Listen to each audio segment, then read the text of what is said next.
फतह मक्का दुनिया की तारीख के सबसे बड़े इवेंट्स में से एक है।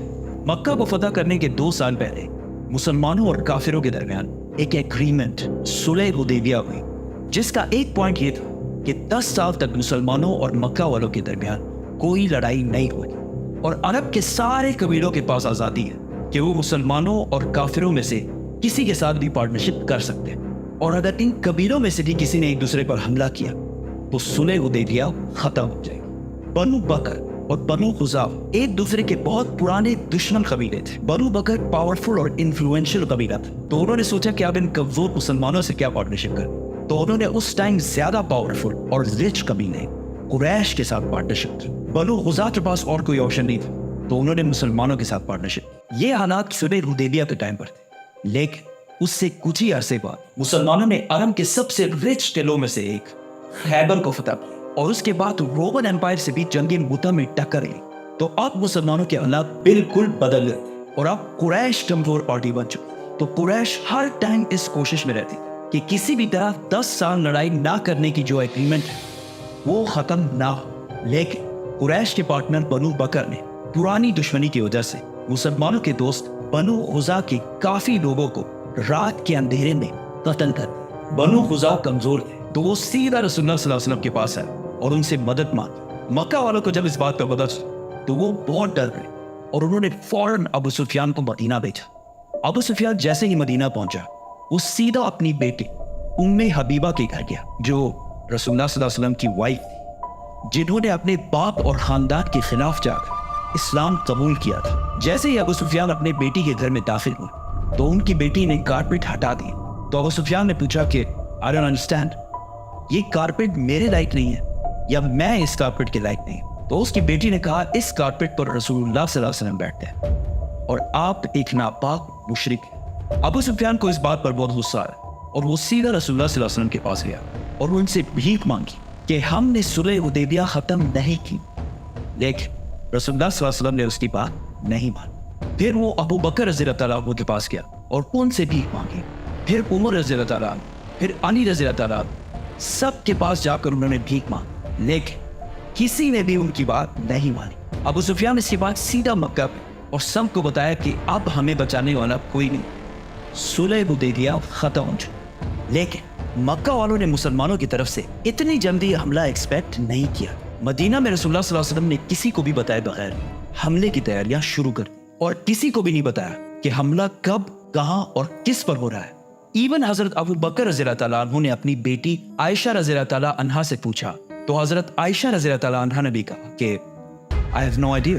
रसूलुल्लाह सल्लल्लाहु अलैहि वसल्लम ने अरब के लोगों को और कंफ्यूज करने के लिए एक छोटी फौज मदीना से मक्का की बजाय रोमन एम्पायर की तरफ रवाना की, ताकि लोगों को लगे कि मुसलमान रोमन एम्पायर पर हमला कर रहे हैं, मक्का को कोई कुछ नहीं कह रहा। लेकिन रसूलुल्लाह सल्लल्लाहु अलैहि वसल्लम के एक बहुत ही ट्रस्टेड सहाबी हातिब ने मक्का वालों को एक लेटर लिखा कि मदीना में हमले की बहुत जोरों शोर से तैयारी हो रही और हो सकता है मुसलमान मक्का पर हमला कर। और ये खत उसने एक औरत को दिया कि वो मक्का तक पहुंचाए, लेकिन रसूलुल्लाह सल्लल्लाहु अलैहि वसल्लम को अल्लाह की तरफ से पहले ही बता दिया गया। तो उन्होंने अली रज़ियल्लाहु अन्हु को इस औरत को रोकने के लिए भेजा। हजरत अली रज़ियल्लाहु अन्हु ने उस औरत को रोक लिया और उसे कहा, लेटर। उस औरत ने कहा, लेटर? मेरे पास कोई लेटर नहीं है। तो हजरत अली रज़ियल्लाहु अन्हु ने कहा कि ये रसूलुल्लाह सल्लल्लाहु अलैहि वसल्लम ने कहा है, तो अब ये हो नहीं सकता कि तुम्हारे पास लेटर ना हो। लेटर। हजरत उमर रज़ियल्लाहु अन्हु ने कहा कि मैं इसका सर काट के उधर फेंक देता, लेकिन उस सहाबी ने कहा कि मैंने सिर्फ अपने बच्चों को बचाने के लिए ऐसा किया जो मक्का में रहते हैं। तो रसूलुल्लाह सल्लल्लाहु अलैहि वसल्लम ने इस सहाबी को माफ कर दिया। 5 हिजरी में मक्का से 10,000 लोग मदीना फतह करने के लिए आए थे और अब सिर्फ 3 साल बाद मदीना से 10,000 लोग मक्का फतह करने के लिए रवाना। रसूलुल्लाह सल्लल्लाहु अलैहि वसल्लम का इंटेलिजेंस का निजाम इतना जबरदस्त था कि मुसलमान बिल्कुल मक्का के पास पहुंच गए और मक्का वालों को पता भी नहीं चला। तो रसूलुल्लाह सल्लल्लाहु अलैहि वसल्लम ने मक्का वालों के दिलों में खौफ डालने के लिए मुसलमानों से कहा कि मक्का के चारों तरफ खाना पकाने के लिए आग लगा। तो जैसे ही रात हुई मक्का वालों ने देखा कि मक्का के चारों तरफ आग लगी हुई है, जिससे उनके सारे हौसले टूट गए और आखिर मक्का के सरदार अबू सुफियान ने भी हार मान और वो उसी रात रसूलुल्लाह सल्लल्लाहु अलैहि वसल्लम के पास गए। तो रसूलुल्लाह सल्लल्लाहु अलैहि वसल्लम ने अबू सुफियान से कहा कि क्या अब भी वक्त नहीं आया کہ تم جان لو کہ میں اللہ کا رسول ہوں۔ تو ابو سفیان نے کہا کہ میرے دل میں ابھی بھی شک ہے، لیکن انہوں نے اسلام قبول کر لیا۔ تو رسول اللہ صلی اللہ علیہ وسلم نے آرڈر دیے کہ کل ابو سفیان کو ایک اونچی جگہ پر کھڑا کیا جائے تاکہ وہ مسلمانوں کو فل پاور کے ساتھ مکہ فتح کرتے ہوئے دیکھ سکے۔ اس سب سے 8 سال پہلے رسول اللہ صلی اللہ علیہ وسلم جس مکہ کو صرف ایک اور مسلمان کے ساتھ چھوڑ کر گئے، اب 10,000 مسلمانوں کے ساتھ اسی مکہ میں واپس داخل ہو رہے تھے۔ خالد بن ولید رضی اللہ تعالیٰ عنہ ساؤتھ اور زبیر بن عوام رضی اللہ تعالیٰ عنہ لیفٹ سائڈ سے مکہ میں داخل ہوئے، اور رسول اللہ صلی اللہ علیہ وسلم نے ان کو کلیئر آرڈرز دے دیے کہ کسی کو بھی بے وجہ قتل نہیں کرنا۔ ابو سفیان نے اس اونچی جگہ سے مسلمانوں کی فوج کی طاقت دیکھنے کے بعد کہا کہ اب ہمارے بھائی کے بیٹے کو دنیا میں کوئی بھی نہیں روک سکتا۔ کچھ لوگوں نے پھر بھی لڑائی کرنے کی کوشش کی، لیکن خالد بن ولید رضی اللہ تعالیٰ عنہ نے انہیں رسول اللہ صلی اللہ علیہ وسلم اللہ کا بہت شکر ادا کرتے ہوئے مکہ میں داخل ہوئے، اور جب وہ کعبہ کے پاس پہنچے تو کعبہ کا دروازہ بند، تو انہوں نے علی رضی اللہ تعالیٰ عنہ کو عثمان بن طلحہ کے پاس بھیجا، کیونکہ کعبہ کی چابی بہت صدیوں سے عثمان بن طلحہ کے خاندان کے پاس تھی۔ حضرت علی رضی اللہ تعالیٰ عنہ نے ان سے جب چابی کا پوچھا تو انہوں نے انکار کر دیا، تو حضرت علی نے ان سے زبردستی چابی چھین لی۔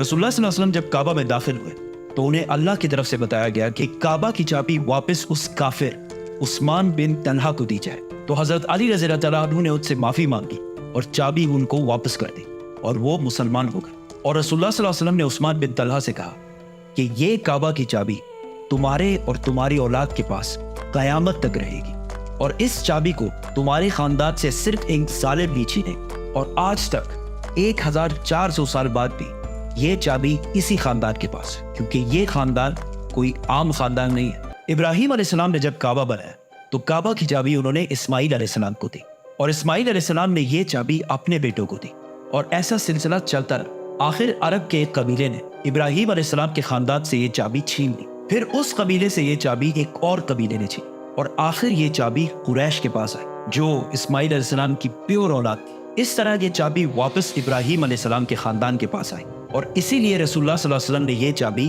اسی خاندان کے پاس رہنے دی، تاکہ قیامت تک کعبہ کی خیال رکھنے کی ذمہ داری ابراہیم علیہ السلام کے خاندان کے پاس ہی رہے، اور آج تک یہ چابی اسی خاندان کے پاس ہے۔ رسول اللہ صلی اللہ علیہ وسلم نے کعبہ کے اندر موجود 360 بتوں کو توڑ دیا اور مکہ کو ایک ہولی سٹی ڈکلیئر کیا کہ مکہ میں کوئی بھی لڑائی نہیں کرے گا۔ لیکن بہت سال بعد ایک مسلمان حجاج بن یوسف نے اسی مکہ پر توپوں کے ساتھ حملہ کیا۔ یہ سٹوری بھی پھر کریں گے تو سبسکرائب۔ مدینہ کے انصار اس خوف میں تھے کہ مکہ فتح ہونے کے بعد رسول اللہ صلی اللہ علیہ وسلم ان کو چھوڑ کر اپنی نیٹو سٹی مکہ کو اپنا کیپٹل بنائے۔